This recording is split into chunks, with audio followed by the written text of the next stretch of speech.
Welcome to Lecto. Today we are going to discuss hereditary spherocytosis, and we will also discuss that how due to the hereditary spherocytosis you will see the hemolytic anemia. So let's start. First of all, as you see, as the name indicate that hereditary means there is an involvement of the DNA, and spherocytosis means that the shape of the RBCs will be spherical instead of the biconcave shape. So if you see here, if we discuss first of all the pathogenesis of the hereditary spherocytosis, so and in normal situation the shape of the RBC is the biconcave.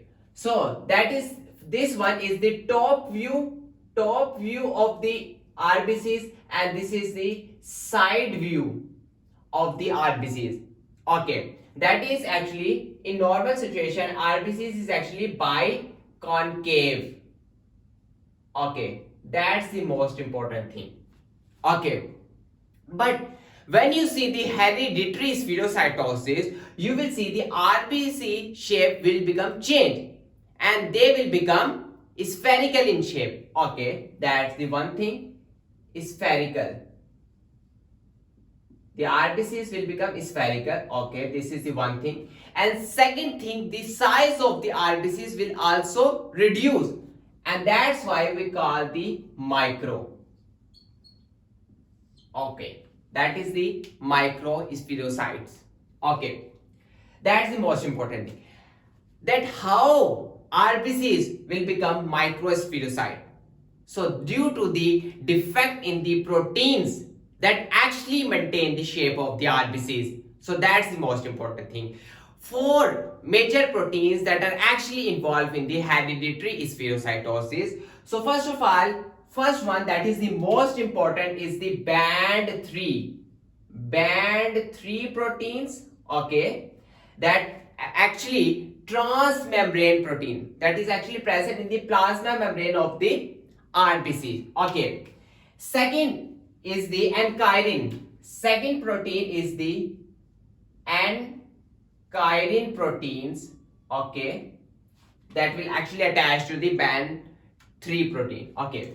And third is the protein 4.2, or you can say pallidin. This is the third protein, that is 4.2. Okay, and last is the spectrin. Spectrin protein that can either be alpha spectrin or beta spectrin. So here are basically the four proteins. You can see there is a defect in the protein and the absence of the protein. Anyone can be present in the hereditary spherocytosis. So why? Because when there is a defect, as we know that DNA actually involved in the synthesis of the messenger RNA, and from the messenger RNA you will see the synthesis of the proteins. It can either be structural proteins that are actually present in the maintenance of the shape of the RBCs, and that can be enzymatic. So in this case we are discussing structural protein. So when there is a defect in the DNA, it means ultimately there is a defect in the protein or absence of the protein as well. So that's the basic main cause of the hereditary spherocytosis is the defect in the DNA. Okay, that's the most important thing, because spherocyte RBCs become spherical in other situation as well, like autoimmune hemolytic anemia and septicemia as well. In other case, you can also see the shape of the RBCs will be spherical, but the cause is different. But in hereditary spherocytosis, the cause is basically the defect in the protein. So that's the most important thing. Okay, if we discuss the next, if we discuss here, you see the bone marrow. Okay, we will see the pathway or how RBCs, spherocytes, become destroyed. Okay, here is the bone marrow. So RBCs produced in the bone marrow, when they enter into the blood circulation, the shape of the RBCs is still biconcave. biconcave shape. That's the most important thing which you have to remember. When they produce from the bone marrow, the shape of the RBCs is biconcave. Okay. When they circulate through the blood vessel and passes through the different reticuloendothelial system, that's the most important thing. Reticuloendothelial system, RAS. Like you can say liver, because liver also has reticuloendothelial system. Okay, when they pass through the different reticuloendothelial system, the shape of the RBCs will become change and they will become spherical in shape. Micro size will reduce and the shape will become spherical in shape. Okay, that's the most important thing. Why? Because when they pass through the different reticuloendothelial system, this was different parts of the plasma membrane, because as we know that here is the plasma membrane, okay, or you can say cell membrane. Different segments of the plasma membrane will release and ultimately the surface area will reduce. In biconcave shape, surface area is large, but in the spherical shape the surface area is small. Why? Because different segment of the plasma membrane release. Okay, because the proteins that actually maintain the cell membrane or plasma membrane is not present. So that's why the different segment of the plasma membrane release from the RBCs and the shape will become spherical. Okay. And ultimately when they pass through the microcirculation, small blood vessel, then ultimately they will destroy. Okay. Specifically, if I discuss in the spleen, here is basically the spleen. Okay, when the spherical RBCs pass through the microcirculation of the spleen, small blood vessels of the spleen, ultimately in the micro vessels the RBCs will destroy, and ultimately you will see the hemolysis, hemolytic anemia. That is the hemolytic anemia due to the hereditary spherocytosis. That's the most important thing. Okay, that's the pathway of the red blood cell. Next, if we discuss the clinical features. So as we have discussed that the basic defect will be in the DNA. So it, as we know that it can be recessive or dominant. First of all, you see that the autosomal, it means that there are two types of chromosomes that are actually present in the cell, autosomal and sex chromosome. So the defect will be in the autosomal. Okay. Next, it can be either dominant or recessive. That's the most important thing, because as we know, a gene has two alleles. A gene has two alleles. That's the most important thing. If I say a gene has two alleles, capital A and the small a, and another gene having two alleles, and that is the small a and the small a. Okay. If I say that this one A is dominant over the small a, then I say that it is the dominant. The trait will be controlled by the capital A allele. That's it. That is why it is called dominant. Okay. When there is no dominant relation, if I say that if the small a represent or control the trait or property, then it is called recessive. That's the most important thing. Okay. So first of all, autosomal. Okay. Second is it can be either dominant and recessive. Okay. Second thing which you see, that the jaundice. Jaundice you will see, because specifically severe jaundice when you see the Gilbert disease as well. Gilbert disease. Actually, Gilbert is actually the bilirubin conjugation defect in the liver. That is the Gilbert disease. So, when the RBC is destroyed, hemoglobin release, hemoglobin ultimately converted to the bilirubin. Okay, and bilirubin is ultimately excreted from the liver through the bile duct. So that's why that's the most important thing. So you see the jaundice severity of the jaundice can be variable. And the severity increase when you see the Gilbert disease as well, along with the hereditary spherocytosis. That's the most important thing. Third thing is the splenomegaly. Splenomegaly, enlargement of the spleen. Why? Because when lot of RBCs destroy in the spleen, then the spleen actually work excessively. Then ultimately the size of the spleen will enlarge. That's the most important thing. Okay.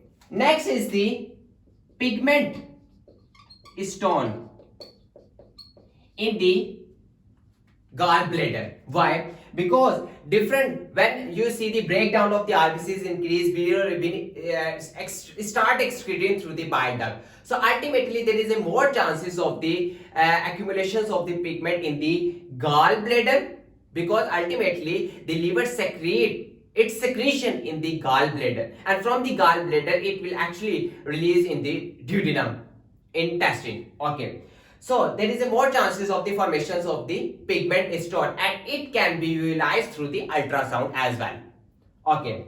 So anemia will become severe when you see the infection with the parvovirus as well.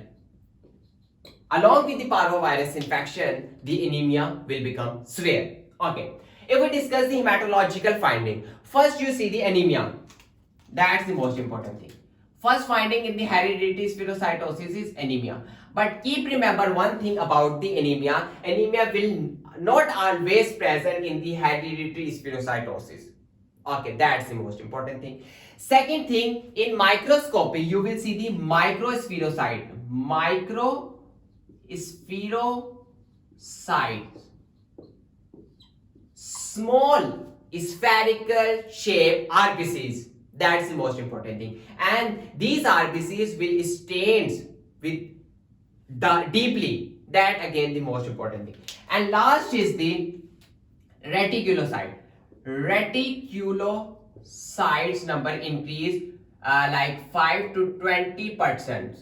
In normal situation, reticulocyte is actually 0.2 to 2.5%. But in the hereditary spherocytosis, the reticulocyte number increase 5 to 20%. Why? Because as we know that RBCs start destroying rapidly. Okay, and as we know that from the reticulocyte, that is the premature form of the RBCs. Okay, when large amount of the RBCs break down, large amount of the reticulocyte form. And we can see the large amount of the reticulocyte in the blood, 5 to 20% in the blood. So that's again the third finding of the hereditary spherocytosis. And next is the investigation. So first test about the hereditary spherocytosis is the osmotic fragility test, in which we take the different concentration of the saline in the tube and we add the blood drop in each tube, and we check the fragility of the RBCs. That RBCs, how much concentration of saline actually RBCs bear in different tube. That is actually the osmotic fragility test that we done for the hereditary spherocytosis. But this is not the most preferable test for the hereditary spherocytosis. Next is the flow cytometry, that is the more preferable test for the hereditary spherocytosis. So in this test, you see if there is a RBC, and RBCs, as you know, that they having the band 3 protein. Along with the band 3 protein, you will see the attachment of the dye, and that dye is the eosin maleimide. Eosin maleimide dye that actually attached to the RBCs, and it actually produce the fluorescence. Okay. When the different RBCs that are actually attached with the dye eosin maleimide pass one by one through the flow cytometer. Okay, here is the dye along with the RBCs. Then ultimately they will produce the fluorescence. Okay, what will happen? Actually, we have discussed there is a defect in the band 3. When there is a defect in the band 3, dye will not properly attach to the RBCs. and ultimately the fluorescence will be less. So it's mean that in hereditary spherocytosis, the fluorescence will be low. Okay, if there is low fluorescence, it means that the count of the RBCs will also be low. So if we see it through the graph, on the x-axis we take the fluorescence, on the y-axis we take the count. First of all, in normal situation, the graph is actually high. The count of the RBCs is high because there is no defect in the band 3. The band 3 will attach to the dye. All the RBCs attach the dye and they pass through the flow cytometer and produce the fluorescence. Okay. But in hereditary spherocytosis, there is deficiency or there is a defect in the band 3. So ultimately, not all RBCs attach to the dye. So ultimately, the fluorescence will become less, and ultimately, you see that in the graph, you will see the low count of the RBCs. That's the most important thing about the hereditary spherocytosis, that is actually done through the flow cytometry. Okay, next is the treatment. So treatment is actually the splenectomy, because in the spleen you will see the destructions of the RBCs. So first thing is the splenectomy. Remove the spleen. Splenectomy, that's the most important thing.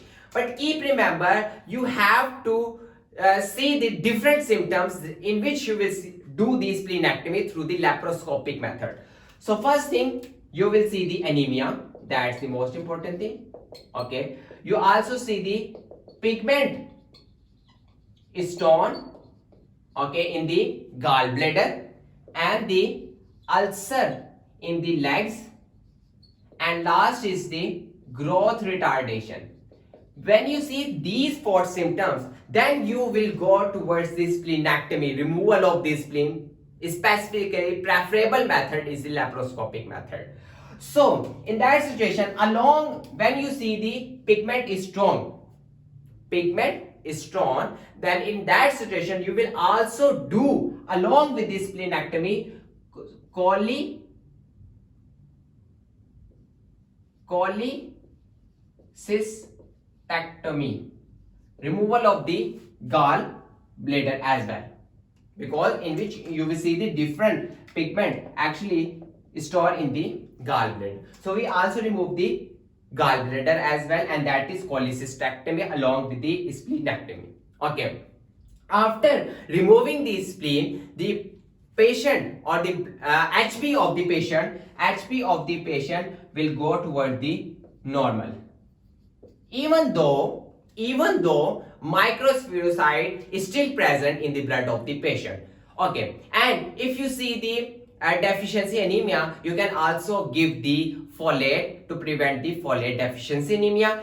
This is all about the hereditary spherocytosis. If you still have any question, you may ask in the comment section. Thank you so much.